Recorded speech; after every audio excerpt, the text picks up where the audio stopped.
ಕಡಿಮೆ ಸಿಬಿಲ್ ಸ್ಕೋರ್ ನಿಂದ ಸಾಲ ಕ್ರೆಡಿಟ್ ಕಾರ್ಡ್ ಅಪ್ಲಿಕೇಶನ್ ರಿಜೆಕ್ಟ್ ಆಗ್ತಾ ಇದೆಯಾ? ಇನ್ ಮುಂದೆ ಆಗಲ್ಲ. SBM Z ಕ್ರೆಡಿಟ್ ಕಾರ್ಡ್ ಬಳಸಿ ಈಸಿಯಾಗಿ ಕ್ರೆಡಿಟ್ ಸ್ಕೋರ್ ಅನ್ನ 750 ಗಿಂತ ಜಾಸ್ತಿ ಮಾಡ್ಕೋಬಹುದು. ಇದೊಂದು FD ಆಧಾರಿತ ಕಾರ್ಡ್. UPI ಬಳಸಿ ಕ್ರೆಡಿಟ್ ಕಾರ್ಡ್ ಬ್ಯಾಲೆನ್ಸ್ ಅನ್ನ ಖರ್ಚು ಮಾಡಬಹುದು. FD ಗೆ RBI ಗ್ಯಾರಂಟಿಯೊಂದಿಗೆ 7% ಇಂಟ್ರೆಸ್ಟ್ ಕೂಡ ಸಿಗುತ್ತೆ. 30 ದಿನದಲ್ಲೇ ಕ್ರೆಡಿಟ್ ಸ್ಕೋರ್ ನಲ್ಲಿ ಇಂಪ್ರೂವ್ಮೆಂಟ್ ಕೂಡ ನೋಡಬಹುದು. ಡಿಸ್ಕ್ರಿಪ್ಷನ್ ಹಾಗೂ ಪಿನ್ ಕಾಮೆಂಟ್ ನಲ್ಲಿರೋ ಲಿಂಕ್ ಮೂಲಕ Z ಆಪ್ ಡೌನ್ಲೋಡ್ ಮಾಡಿ. ನಮಸ್ಕಾರ ಸ್ನೇಹಿತರೆ, ಜಗತ್ತನ್ನೇ ರೂಲ್ ಮಾಡ್ತೀನಿ, ಹುಫ್ ಅಂದ್ರೆ ಉರುಳಬೇಕು, ಜಗತ್ತು ಅಲ್ಲಾಡಬೇಕು, ಎಲ್ಲ ಬಂದು ನನಗೆ ಅಲ್ಲಿಗೆ ಮುತ್ತು ಕೊಡಬೇಕು ಅಂತ ಕುಣಿತಾ ಇದ್ದ ಟ್ರಂಪ್ಗೆ ಈಗ ಇನ್ನಷ್ಟು ಕೆರಳಿಸಿ ಖಾರದ ಪುಡಿ ಹಾಕೋ ಬೆಳವಣಿಗೆ ಆಗ್ತಾ ಇದೆ. ಚೀನಾ ಈಗ ಅಮೆರಿಕ ಮೈನಸ್ ಜಗತ್ತನ್ನ ಕಟ್ಟೋ ನಿಟ್ಟಿನಲ್ಲಿ ಮತ್ತೊಂದು ದೊಡ್ಡ ಹೆಜ್ಜೆ ಇಟ್ಟಿದೆ. SCO ಬ್ಯಾಂಕ್, ಹೇಗೆ IMF, ವರ್ಲ್ಡ್ ಬ್ಯಾಂಕ್ ಅಂತ ಅಮೆರಿಕದ ಕಂಟ್ರೋಲ್ ಇರೋ ಬ್ಯಾಂಕ್ಗಳಿದಾವೋ ಅದೇ ರೀತಿ ತನ್ನ ನಿಯಂತ್ರಣದ ಒಂದು ಪ್ರಭಾವಿ ಬ್ಯಾಂಕ್ ಅನ್ನ ಜಾಗತಿಕ ಮಟ್ಟದಲ್ಲಿ ಸ್ಥಾಪನೆ ಮಾಡೋಕೆ ಚೀನಾ ಮುಂದಾಗಿದೆ. ಇದಕ್ಕೆ SCO ಸದಸ್ಯ ರಾಷ್ಟ್ರಗಳು ಕೂಡ ಜೈ ಅಂತ ಹೇಳಿದ್ದು ಜಾಗತಿಕವಾಗಿ ಹೊಸ ಚರ್ಚೆಗೆ ಕಾರಣ ಆಗಿದೆ. ಇದು ಜಾರಿಗೆ ಬಂದರೆ ಅಮೆರಿಕದ ಕಂಟ್ರೋಲ್ನಲ್ಲಿರೋ ಹಣಕಾಸು ಸಂಸ್ಥೆಗಳಿಗೆ ಪರ್ಯಾಯ ಶಕ್ತಿಯಾಗಿ ಬೆಳೆಯುತ್ತೆ. ಅಮೆರಿಕದ ಏಕಸ್ವಾಮ್ಯಕ್ಕೆ ಪೆಟ್ಟು ಬೀಳುತ್ತೆ ಅನ್ನೋ ಮಾತು ಕೇಳಿ ಬರ್ತಾ ಇದೆ. ಚೀನಾದಿಂದ SCO ಘೋಷಣೆ 10 ವರ್ಷಗಳ ನಂತರ ದೊಡ್ಡ ನಿರ್ಧಾರ. ಚೀನಾದಲ್ಲಿ ಶಾಂಘೈ ಕೋಆಪರೇಷನ್ ಆರ್ಗನೈಸೇಷನ್ ನ ಮೀಟಿಂಗ್ ಆಯಿತು. PM ಕೂಡ ಹೋಗಿ ಬಂದ್ರು. ನಿಮಗೆ ಗೊತ್ತಿದೆ, ಅನೇಕ ವಿಚಾರಗಳ ಬಗ್ಗೆ ಚರ್ಚೆ ಮಾಡಲಾಗಿತ್ತು. ಈಗ ಇಲ್ಲಿ ಅಂತ ಒಂದು ನಿರ್ಧಾರ ಮಾಡಲಾಗಿದೆ. ಇದನ್ನ ಚೀನಾದ ವಿದೇಶಾಂಗ ಸಚಿವ ವ್ಯಾಂಗ್ ಈ ಕನ್ಫರ್ಮ್ ಮಾಡಿದ್ದಾರೆ. SCO ರಾಷ್ಟ್ರಗಳ ಅಭಿವೃದ್ಧಿಗೆ ಅಭಿವೃದ್ಧಿ ಬ್ಯಾಂಕ್ ಸ್ಥಾಪನೆ ಮಾಡೋಕೆ ಸದಸ್ಯ ರಾಷ್ಟ್ರಗಳು ಒಪ್ಕೊಂಡಿದ್ದಾರೆ ಅಂತ ಹೇಳಿದ್ದಾರೆ.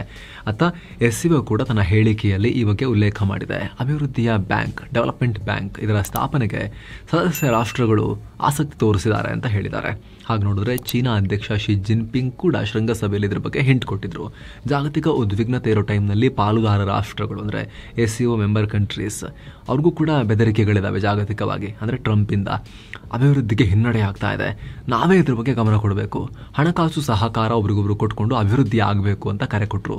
ಅಲ್ಲದೆ ಮುಂದಿನ 3 ವರ್ಷಗಳಲ್ಲಿ $1.4 ಬಿಲಿಯನ್ ಸಾಲ ಕೊಡೋಕೆ ಚೀನಾ ರೆಡಿ ಇದೆ ಅನ್ನೋ ಹೇಳಿಕೆ ಕೊಟ್ಟರು. ಈಗ ಅಂತಿಮವಾಗಿ ಹೊಸ ಬ್ಯಾಂಕ್ ಸ್ಥಾಪನೆಯ ಮಾತು ಕೇಳಿ ಬರ್ತಿದೆ. ಸುಮಾರು 10 ವರ್ಷಗಳ ನಿರಂತರ ಚರ್ಚೆ ನಂತರ ಈ ನಿರ್ಧಾರ ಹೊರಬಿದ್ದಿದೆ ಅಂತ ವ್ಯಾಂಗ್ ಹೇಳಿದ್ದಾರೆ. ಕಾರಣ ಏನು? ಚೀನಾ ಸಿಕ್ಕಾಪಟ್ಟೆ ಲೆಕ್ಕಾಚಾರ ಹಾಕಿದೆ, ಅದನ್ನ ಆಮೇಲೆ ಹೇಳ್ತೀವಿ. ಆದರೆ ಈ ಹೊಸ ಬ್ಯಾಂಕ್ನ ಮೂಲಕ ಸದಸ್ಯ ರಾಷ್ಟ್ರಗಳಲ್ಲಿ ಮೂಲಸೌಕರ್ಯ ಅಭಿವೃದ್ಧಿಗೆ ಧನ ಸಹಾಯ ಮಾಡೋ ಉದ್ದೇಶ ಇದೆ ಅಂತ ಹೇಳ್ತಿದ್ದಾರೆ. ಹೈವೇಗಳಿಗೆ, ಪೈಪ್ಲೈನ್ಗೆ, ರೈಲು ಹಳಿಗಳಿಗೆ, ಪೋರ್ಟ್, ಡಿಜಿಟಲ್ ಕನೆಕ್ಟಿವಿಟಿ ಪ್ರಾಜೆಕ್ಟ್ಸ್ಗೆ ಹಣ ಸಹಾಯ ಮಾಡೋಕೆ ಪ್ಲಾನ್ ಆಗಿದೆ ಅಂತ. ಸದಸ್ಯ ರಾಷ್ಟ್ರಗಳಿಗೆ ಎನರ್ಜಿ ಪ್ರಾಜೆಕ್ಟ್ಸ್ಗೆ ಅಂದರೆ ಆಯಿಲ್, ಗ್ಯಾಸ್, ರಿನ್ಯೂವಬಲ್ ಎನರ್ಜಿ, ಇನ್ಫ್ರಾಗೂ ದುಡ್ಡು ಕೊಡಲಾಗುತ್ತೆ. ಹಾಗೆ ಲೋಕಲ್ ಕರೆನ್ಸಿ ಅಂದರೆ ಆಯಾ ದೇಶಗಳ ಸ್ಥಳೀಯ ಕರೆನ್ಸಿಗಳಲ್ಲಿ ವ್ಯಾಪಾರ ಮಾಡೋಕ್ಕೂ ಈ ಬ್ಯಾಂಕ್ ಸ್ವಲ್ಪ ಹೆಲ್ಪ್ ಮಾಡಬಹುದು. ಇದೆಲ್ಲಕ್ಕಿಂತ ಮುಖ್ಯವಾಗಿ ಅಮೆರಿಕದ ಏಕಸ್ವಾಮ್ಯವನ್ನು ಮುರಿಯೋ ಉದ್ದೇಶ ಕೂಡ ಈ ಬ್ಯಾಂಕ್ ಸ್ಥಾಪನೆ ಹಿಂದೆ ಇದೆ. ಹಾಗೆ ನೋಡಿದ್ರೆ ಕಳೆದ 10 ವರ್ಷಗಳಿಂದಲೂ ಇದ್ರ ಬಗ್ಗೆ ಮಾತುಕತೆ ನಡೀತಾ ಇತ್ತು. ಆದರೆ ಅಮೆರಿಕದ ವೈರತ್ವ ಕಟ್ಕೋಬೇಕಾಗತ್ತೆ ಅಂತ ಹೇಳಿ ಸಾಕಷ್ಟು ರಾಷ್ಟ್ರಗಳು ಇಂಟ್ರೆಸ್ಟ್ ತೋರಿಸ್ತಿರ್ಲಿಲ್ಲ. ಆದರೆ ಈಗ ಅಮೆರಿಕ ಜಗತ್ತಿನ ಕಣ್ಣಿಗೆ ಕೈ ಹಾಕ್ತಾ ಇದೆ, ವಿರೋಧ ಕಟ್ಕೊಂಡು ಆಗಿದೆ, ಅತಿ ಸ್ವಾರ್ಥದಿಂದ ಅಮೆರಿಕ ವರ್ತಿಸ್ತಾ ಇದೆ. ಹೀಗಾಗಿ ಎಲ್ಲ ವಿವಾದ ಆಗ್ತಿದೆ ಎಲ್ಲರಿಗೂ ಕೂಡ ಅಮೆರಿಕ ಜೊತೆಗೆ. ಹೀಗಾಗಿ ಈ ಬ್ಯಾಂಕ್ ಸ್ಥಾಪನೆಗೆ ಸದಸ್ಯ ರಾಷ್ಟ್ರಗಳು ಒಪ್ಪಿಗೆ ಕೊಟ್ಟಿವೆ. ಇಲ್ಲಿ ಮೋಸ್ಟ್ ಇಂಪಾರ್ಟೆಂಟ್ ವಿಚಾರ ಅಂದರೆ ಈ ಬ್ಯಾಂಕ್ ಸ್ಥಾಪನೆ ಬಗ್ಗೆ ಭಾರತದ ನಿಲುವೇನು ಅನ್ನೋ ಬಗ್ಗೆ ಬಹಿರಂಗವಾಗಿ ಭಾರತ ಏನು ಹೇಳಲಿಲ್ಲ, ಅಧಿಕೃತ ಹೇಳಿಕೆಯಲ್ಲೂ ಕಾಣಿಸ್ಲಿಲ್ಲ ಇದು. ಆದರೆ ಯಾವುದು ಭಾರತದ ಅಧಿಕೃತ ಹೇಳಿಕೆಯಲ್ಲಿ ಎಲ್ಲೂ ಇದು ಕಾಣಿಸ್ತಿಲ್ಲ.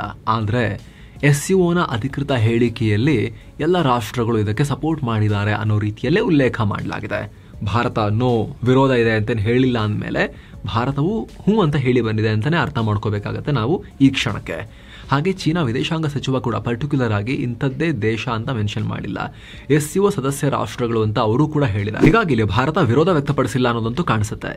ಸೊ ಒಂದು ವೇಳೆ ಅಂದುಕೊಂಡಂತೆ ಬಲಿಷ್ಠವಾಗಿ ಎದ್ದು ನಿಂತುಕೊಂಡ್ರೆ ಏಷ್ಯಾದಲ್ಲಿ ಹಾಗೂ ಜಾಗತಿಕ ಮಟ್ಟದಲ್ಲಿ ಒಂದು ಸ್ಟ್ರಾಂಗ್ ಆರ್ಥಿಕ ಸಂಸ್ಥೆ ಆಗುತ್ತೆ. ಅಮೆರಿಕದ ಮಾನೋಪಲಿಗೆ ದೊಡ್ಡ ಚಾಲೆಂಜರ್ ಆಗುತ್ತೆ.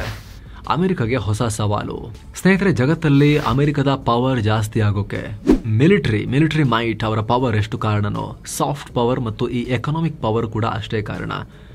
ಜಾಗತಿಕವಾಗಿ ಇರುವಂತಹ ಹಣಕಾಸಿನ ಸಂಸ್ಥೆಗಳು, ಜಾಗತಿಕ ಬ್ಯಾಂಕ್ಗಳು, ಅಲ್ಲಿರೋ ಅಮೆರಿಕದ ನಿಯಂತ್ರಣ, ಕಂಟ್ರೋಲ್, ಅದು ಕೂಡ ಕಾರಣ.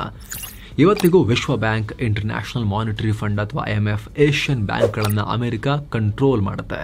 ಪಾಕಿಸ್ತಾನದಿಂದ ಫಿಲಿಪೈನ್ಸ್ ತನಕ, ಸುಡಾನ್ನಿಂದ ಶ್ರೀಲಂಕಾ ತನಕ ಎಲ್ಲರೂ ಇದೇ ಸಂಸ್ಥೆಗಳ ಹತ್ರ ಸಾಲ ಕೇಳೋಕೆ ಹೋಗ್ತಾರೆ.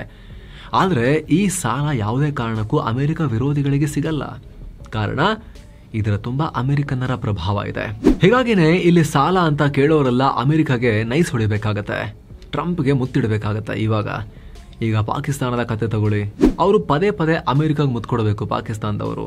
ಆಸಿಮ್ ಮುನೀರ್ ಕೂಡ ವೈಟ್ ಹೌಸ್ಗೆ ಮುಚ್ಚಿದ ಕೋಣೆಯಲ್ಲಿ ಡಿನ್ನರ್ ಅಂತ ಹೇಳಿ ಅದೇ ಮಾಡಿರೋದು ಟ್ರಂಪ್ಗೆ. ಇದೇ ಕಾರಣಕ್ಕೇನೆ ಇವತ್ತಿಗೂ ಕೂಡ ಚೀನಾದ ಸಪೋರ್ಟ್ ಇದ್ರೂ ಪಾಕಿಸ್ತಾನ ಅಮೆರಿಕದ ಕಾಲ್ ತೊಳೆಯೋಕೆ ಆಗಾಗ ಪ್ರಯತ್ನ ಪಡ್ತಾನೆ ಇರುತ್ತೆ. ಯಾಕಂದ್ರೆ ಈ ಸಂಸ್ಥೆಗಳಲ್ಲಿ ಅಮೆರಿಕದ ಪ್ರಭಾವ ಇದೆ. ಅಲ್ಲಿಂದ ಭಿಕ್ಷಾಟನೆ ಮಾಡಿದ್ರು ತಂದಿಲ್ಲ ಅಂದ್ರೆ ಪಾಕಿಸ್ತಾನ ಅಧೋಗತಿ ಆಗ್ಬಿಡುತ್ತೆ. ಆಲ್ರೆಡಿ ಪಾಕಿಸ್ತಾನದಾದ್ಯಂತ ಉಗ್ರರು ಒಂದೊಂದು ಭಾಗದಲ್ಲಿ ಒಂದೊಂದು ಫ್ರಾಂಚೈಸ್ ಇದಾರೆ ಉಗ್ರರದು. ಅವರೇ ಉಗ್ರ ಪ್ರೀಮಿಯರ್ ಲೀಗ್ ಮಾಡ್ಕೊಂಡು ಓಡಾಡ್ತಿದ್ದಾರೆ.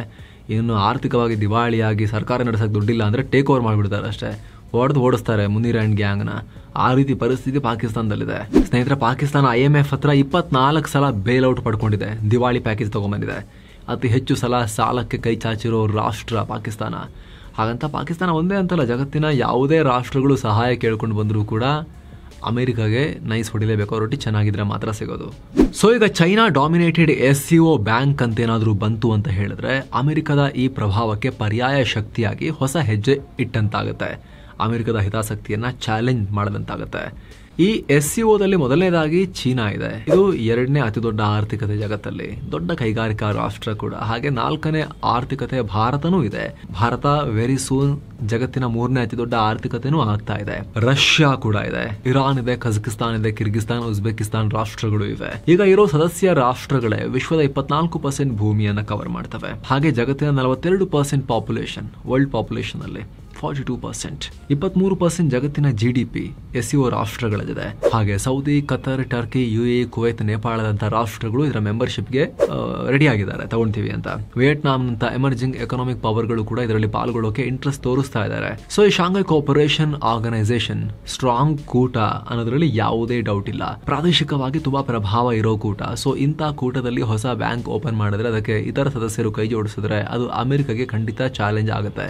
ಅದರಲ್ಲೂ ಇರಾನ್, ರಷ್ಯಾದಂತ ಅಮೆರಿಕದಿಂದ ಸ್ಯಾಂಕ್ಷನ್ ಫೇಸ್ ಮಾಡ್ತಿರೋ ರಾಷ್ಟ್ರಗಳಿಗೆ ಇದರಿಂದ ಸಹಾಯ ಆಗುತ್ತೆ. ಹಾಗೆ ಅಮೆರಿಕ ಮತ್ತು ಇತರ ಪಶ್ಚಿಮದ ರಾಷ್ಟ್ರಗಳು ದುಡ್ಡು ಕೊಡಲ್ಲ ಅಂತ ಸತಾಯಿಸಿದ್ರೆ ನಾವು ಕೊಡ್ತೀವಿ, ನಮ್ ಕಡೆ ಮಾಡ್ಕೊಂಡ್ಬಿಡ್ತೀವಿ ಆ ರಾಷ್ಟ್ರಗಳನ್ನ ಅಂತ ಹೇಳೋಕೆ ಒಂದು ಆಪ್ಷನ್ ಓಪನ್ ಆಗುತ್ತೆ. ಆದರೆ ಎಗೇನ್ ಅಮೆರಿಕವನ್ನ ಮಣಿಸೋದಂತ ಬಂದಾಗ ಪ್ರತಿ ಸಲ ಎಂಡ್ ಅಲ್ಲಿ ಆದರೆ ಅಂತ ದೊಡ್ಡದಾಗಿ ಬರುತ್ತೆ. ಯಾಕಂದ್ರೆ ಅಮೆರಿಕ ಸ್ಟ್ರಾಂಗ್ ಇದೆ, ಇಲ್ಲೂ ಕೂಡ ಚಾಲೆಂಜಸ್ ಇದೆ. ಮೊದಲಿಗೆ ಡಾಲರ್ ಪ್ರಾಬ್ಲಮ್. ಬಹುತೇಕ ರಾಷ್ಟ್ರಗಳು ಇನ್ಕ್ಲೂಡಿಂಗ್ ಚೀನಾ ಕೂಡ ಡಾಲರ್ ಅನ್ನೇ ಫಾರೆಕ್ಸ್ ರಿಸರ್ವ್ ಆಗಿ ಜಾಸ್ತಿ ರಾಶಿ ಹಾಕಿ ಇಟ್ಕೊಂಡಿರೋದು. ಸೊ ಇಲ್ಲಿ ಯಾವ ಕರೆನ್ಸಿಯನ್ನ ನೆಕ್ಸ್ಟ್ ಮೇನ್ ಕರೆನ್ಸಿಯಾಗಿ ಯೂಸ್ ಮಾಡ್ತಾರೆ? ಅಲ್ಲದೆ ಭಾರತದ ನಿಲುವೇನು?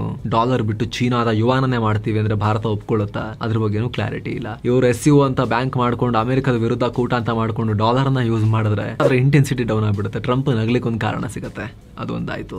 ಜೊತೆಗೆ ಫಂಡಿಂಗ್ ಎಲ್ಲಿಂದ ಬರುತ್ತೆ ಅಂತ ಹೇಳಿ. ಯಾಕಂದ್ರೆ ಚೀನಾ ಬಿಟ್ರೆ ಉಳಿದ ರಾಷ್ಟ್ರಗಳಿಗೆ ಈ ಬ್ಯಾಂಕಿಗೆ ದುಡ್ಡು ಹಾಕ್ತಾ ಕೂರುವಷ್ಟು ಫಂಡ್ ಮಾಡುವಷ್ಟೆಲ್ಲ ತೀರಾ ಶಕ್ತಿ ಇಲ್ಲ. ಎಲ್ಲವೂ ಅಭಿವೃದ್ಧಿಶೀಲ ರಾಷ್ಟ್ರಗಳ. ಚೀನಾನು ಅಭಿವೃದ್ಧಿಶೀಲ ರಾಷ್ಟ್ರ, ಆಲ್ಮೋಸ್ಟ್ ಡೆವಲಪ್ಡ್ ಕಂಟ್ರಿಗೆ ಹತ್ತತ್ರ ಹೋಗ್ಬಿಟ್ಟಿದ್ದಾರೆ ಅವರು. ನಮಗೆಲ್ಲ ಕಂಪೇರ್ ಮಾಡಿದ್ರೆ ಬಹಳ ಮುಂದೆ ಇದ್ದಾರೆ ಚೀನಾದವರು. ಅವ್ರ ಹತ್ರ ದುಡ್ಡಿದೆ. ಪುಟಿನ್ ಹತ್ರ ದುಡ್ಡು ಇರ್ತಾ ಇತ್ತು, ಬಟ್ ಯುದ್ಧಕ್ಕೆ ಸಾಕಾಗ್ತಿಲ್ಲ ಈಗ. ಆ ಪ್ರಾಬ್ಲಮ್ ಅಲ್ಲಿ ಪುಟಿನ್ ಇದ್ದಾರೆ. ಯಾರು ಕೊಡೋದು ದುಡ್ಡು ಮತ್ತೆ ಅಲ್ಲಿಗೆ? ಜೊತೆಗೆ ಈ ಮುಂಚೆ ನೋಡಿ ಬ್ರಿಕ್ಸ್ ಬ್ಯಾಂಕ್ ಅಂತ ಮಾಡಿದ್ರು. ಭಾರತ ಮುಂದೆ ನಿಂತು ಇದನ್ನ ಕಟ್ಟೋಕ್ ಪ್ರಯತ್ನ ಪಟ್ಟಿತ್ತು. ಅದರ ನಾನಾ ಕಾರಣಗಳಿಂದ, ಅಮೆರಿಕದ ಕೌಂಟರ್ ಗೇಮ್ ನಿಂದ, ಅವರ ಪ್ರತಿದಾಳಿಯಿಂದ ಇದು ವಿಶ್ವ ಬ್ಯಾಂಕ್ ಮಟ್ಟಕ್ಕೆ ಅಥವಾ IMF ಲೆವೆಲ್ಗೆ ಒಂದು ಗ್ಲೋಬಲ್ ಫಿನಾನ್ಷಿಯಲ್ ಇನ್ಸ್ಟಿಟ್ಯೂಷನ್ ಆಗಿ ಬೆಳೆಲಿಕ್ಕೆ ಆಯ್ತಾ? ಆಗ್ಲಿಲ್ಲ. ಅದು ಚೀನಾಗೂ ಗೊತ್ತು. ಅದೇ ಕಾರಣಕ್ಕೆ 16 ವರ್ಷಗಳಿಂದ ಚರ್ಚೆ ಮಾಡ್ತಾ ಇದ್ರು ಕೂಡ ಹೆಜ್ಜೆ ಇಟ್ಟಿರ್ಲಿಲ್ಲ. ಈ ಸಲ ಧೈರ್ಯ ಮಾಡಿ ಡ್ರ್ಯಾಗನ್ ಒಂದು ಹೆಜ್ಜೆ ಇಟ್ಟಿದೆ. ಮೆಂಬರ್ ಕಂಟ್ರೀಸ್ ಕೂಡ SCO ಓಕೆ ಅಂತ ಹೇಳಿದ್ದಾರೆ ಅನ್ನೋದು ಕೂಡ ಅವರು ಅಧಿಕೃತವಾಗಿ ಮಾಹಿತಿ ಕೊಟ್ಟಿದ್ದಾರೆ ಚೀನಾದವರು. ನೋಡ್ಬೇಕು ಇದನ್ನ ಯಾವ ರೀತಿ ಟೇಕ್ ಆಫ್ ಮಾಡ್ತಾರೆ ಮತ್ತು ಕ್ಯಾರಿ ಫಾರ್ವರ್ಡ್ ಮಾಡ್ತಾರೆ, ಮುಂದಕ್ಕೆ ಹೇಗೆ ನಡ್ಸ್ಕೊಂಡು ಹೋಗ್ತಾರೆ ಅಂತ. ಇದರ ಬಗ್ಗೆ ನಿಮ್ಮ ಒಪಿನಿಯನ್ ಏನು ಕಾಮೆಂಟ್ ಮಾಡಿ ತಿಳಿಸಿ. ಮತ್ತೆ ಭೇಟಿ ಆಗ್ತಿರೋಣ. ನಮಸ್ತೆ.